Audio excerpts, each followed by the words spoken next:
اعوذ باللہ من الشیطان الرجیم بسم اللہ الرحمن الرحیم ربی زدنی علما ربی زدنی علما ربی زدنی علما اردو ورک بک برائے جماعت چہارم پیج نمبر 55 دن ہفتہ تاریخ 8 مئی مکالمہ نگاری دو یا دو سے زیادہ افراد کی گفتگو مکالمہ کہلاتی ہے۔ خالد کو فاسٹ فوڈ اور بازاری کھانوں کا بہت شوق تھا۔ دانیال اس کو بہت سمجھاتا تھا مگر وہ اس کی بات پر دھیان ہی نہیں دیتا تھا۔ فاسٹ فوڈ اور بازاری کھانوں کے نقصانات پر دونوں دوستوں کی گفتگو مکالمے کی شکل میں لکھیے۔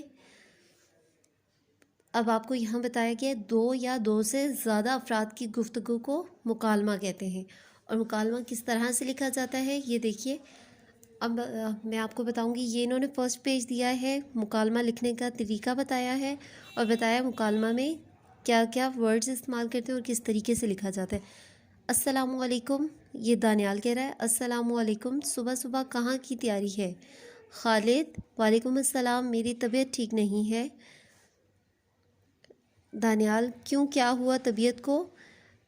خالد رات سے میرے پیٹ میں شدید درد ہے۔ دانیال تو اور کھاؤ بازاری کھانے اور فاسٹ فوڈ۔ خالد اس میں فاسٹ فوڈ کہاں سے آ ٹپکا؟ اور کیا بگاڑا ہے تمہارا بازاری کھانوں نے؟ پیج نمبر 56 دن ہفتہ تاریخ 8 مئی یہ جو پیٹ میں درد ہے اس کی وجہ بازاری کھانے ہیں، یہ دانیال کہہ رہا ہے اور یہ خالد کی باتیں ہیں۔ نہیں ایسا نہیں ہے دانیال، ایسا ہی ہے، بازاری کھانے صاف ستھرے نہیں ہوتے۔ خالد کیا واقعی؟ دانیال ہاں، یہ جو بازاری کھانے ہوتے ہیں کھلے پڑے ہوتے ہیں۔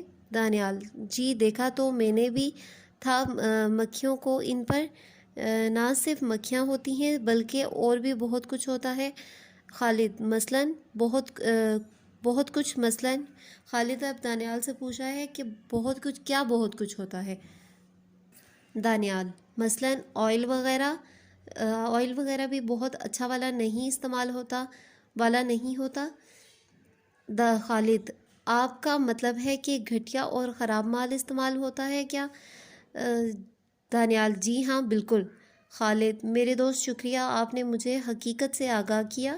دانیال تو پھر وعدہ کرو اب گھر کا صاف ستھرا کھانا کھاؤ گے؟ خالد وعدہ، پکا وعدہ۔ امید ہے آپ سب کو سمجھ آ گئی ہوگی۔ جزاک اللہ، فی امان اللہ، اللہ حافظ۔